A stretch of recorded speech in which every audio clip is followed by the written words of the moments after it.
અનુકૂળ આવતી નથી.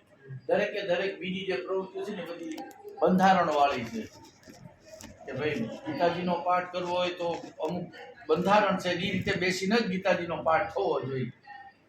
રામાયણજીનો પાઠ કરતા હોય તો એ રીતે થવો જોઈએ. અમારે કુરાન શરીફની આયા એની તિલાવત કરવી હોય તો કે ભાઈ તો એને વજુ કરીને પાક સાફ વસ્તુ બનાવી સારી જગ્યા ગોઠવી અને પછી જેનો પાઠ થઈ શકે. મહાત્મા ઈશ્વરદાસજીએ બધાના માટે હારામાં હારી છૂટી અને એ દ્વારકાધીશે લખીને આપી દીધી.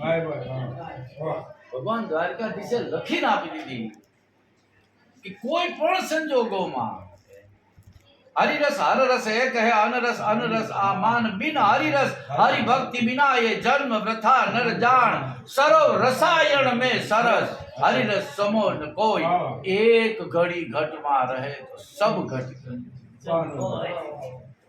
सकल हरिरस शोध के वाणी अर्थ विचार શ્રોવણ ફળ પાવે સદાન બુજે ગો તત્સાર. એનો સાર મળી જાય. આ અવસ્થાનો હરિરસ આપણને મહાત્મા ઈશ્વરદાસજીની આપણા ઉપર અસીમ કૃપા, પૂર્ણ કૃપા અને ઈથી વિશેષ આપણા ઉપર દ્વારકાધીશની દયા કે મહાત્મા ઈશ્વરદાસજીએ તો હરિરસ દ્વારકાધીશને આપી દીધો, પણ દ્વારકાધીશે લઈ અને હરિરસ સુરેન્દ્રનગરની હરિરસ સ્વાધ્યાય સભા હવે આનો ડંકો લઈ અને તમે વગાડો. જો તમારા માથે છે આ જવાબદારી. હવે અને એવું જવાબદારીનું કામ અચુબાપુની માથે મૂક્યું અને અચુબાપુએ આખી સુરેન્દ્રનગર હરિરસ સ્વાધ્યાય સભા 26-27 વર્ષ થયા. આપણે બસ આપણા હાથમાં એક આ હરિરસ આવી ગયો અને આપણને મનવામાં કહેતા એમ પીળો પરવાનો મળી ગયો છે, એમ આપણને આ પીળો પાસ મળી ગયો. હવે તમે મોજ કરો, બીજું કાંઈ નહીં. હરિરસનું ભજન કરો, આનંદ કરો અને એક એક દુહાને ભાગવળતા જ આવે એટલે કાયમ આ દુહો છે ને કાંઈક નવો અર્થ લઈને આપણી સામે ઊભો હોય છે. 360 દુહા ગમે ત્યારે આપણે લઈને ઊભા રહી એટલે લૌકિક, આધ્યાત્મિક, વ્યવહારિક અર્થ લઈ અને આપણી સામે એવો ઊભો જ્યારે એ દુહાને આપણે ખોલીને ત્યારે આપણી સામે કાંઈક નવી વાત લઈ અને આપણી સામે એ દુહો આવી અને આપણને કાંઈક નવી વાતોના ઈશારા કરે છે. તું આના ઉપર તું વાત કર, આના ઉપર વાત કરો. જો આ દુહો અહીંયા લઈ જાય, આ દુહો અહીંયા, જો હું તમને અહીંયા પણ લઈ જઈ શકું છું, હું તમને અહીંયા પણ લઈ જઈ શકું છું. લ્યો હાલો તમે મારી આંગળી પકડીને હાલો, તમે કેટલું હાલી શકો છો.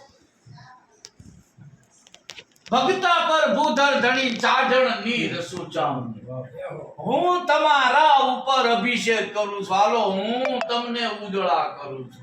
મારે તમને ઉજળા કરવા છે. સાયા તું બડો ધણી તુજસે બડો ન કોઈ, તું જેના સર હાથ દે સો એની કૃપા જેના ઉપર ઉતરી જાય અને કૃપા ઉતર્યા પછી ચિત્ત એના ચરણમાં લાગી જવું જોઈએ. આપણે કાયમ કહી છે કે સબજ જડવો એ અઘરો છે, એના પંથે હાલવું એ અઘરું છે. કઠિન પ્રભુ છે પ્રીત, કઠિન તન મન બસ કરવો, કઠિન જીતવો કામ, કઠિન ભવસાગર કરવો, કઠિન है पर उपकार, कठिन है मारन ममता, कठिन विपत में दान અને कठिन संपत में समता, कठिन दान अरमान है स्नेह निभावण वो कठिन, चारण सूरजमल यूं कहे કે વચન નિભાવણ અતિ કઠિન.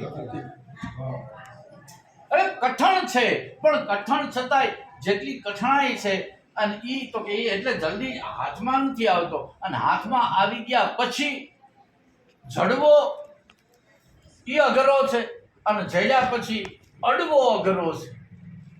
જડને અડે નહીં અને અડ્યા પછી ચડવો અઘરો છે. અને ચડી જાય પછી તો 14 બ્રહ્માંડમાં જેમ દાદાએ ડંકો વગાડી દીધો એવી રીતે એકો એકના નામનો જગતમાં ડંકો વાગતો હોય છે. મૂળ એને અનુસરવાની વાત. તમે ક્યાં છો, કેવા છો એની હારે એને કાંઈ નિસ્બત નથી. તમારી પરિસ્થિતિ શું છે એની હારે એને કોઈ નિસ્બત નથી.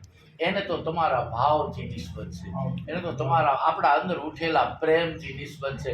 કેવા ભાવથી તું દોસ્ત મને યાદ કરે, બસ મારે તો ઈ જોઈ છે.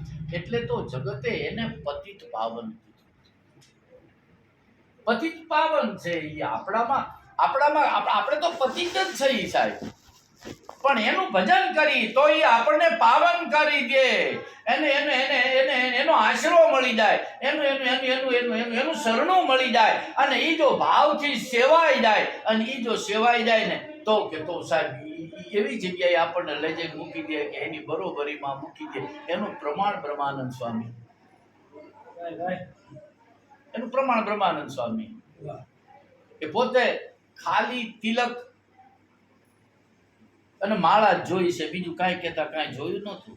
પેલો હોનીનો છોકરો માપ લેવા આવ્યો અને ભાવનગરની કચેરીમાં લાડુદાન કવિરાજ લાડુદાનજી, રાજકવિ ભાવનગરના રાજકવિ લાડુદાનજી, અને લાડુદાનજીનું માપ લેવા માટે થઈને હોનીનો છોકરો આવે અને હોનીનો છોકરો ઘરાણાનું માપ પોતાના મહારાજનું માપ લેતા હતા અને માપ લેતા લેતા એની નજર હોનીના છોકરાની સામે નજર પડી અને નજર પડીને ચાર આંખો ભેગી થઈ એટલે એના કપાળ ઉપર જ્યારે નજર પડી એની ડોકમાં માળા જોઈ એટલે વાત તો હાલતી જ હતી ગામમાં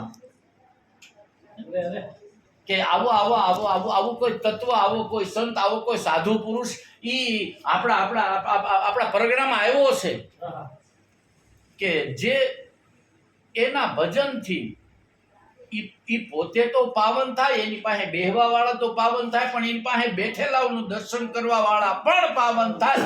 એનું પ્રમાણ આ દરજીના છોકરાએ, આ હોનીના છોકરાએ દીધું છે.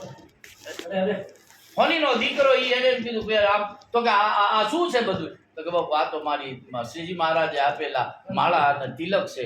તો કે આનાથી શું થાય? તો કે શું થાય એની મને ખબર નથી, હું ઈ નથી જાણતો, પણ ઈ પોતે પતિ પાવન છે બસ એટલી મને ખબર છે. અને તો કે તો ઈ તારા મહારાજ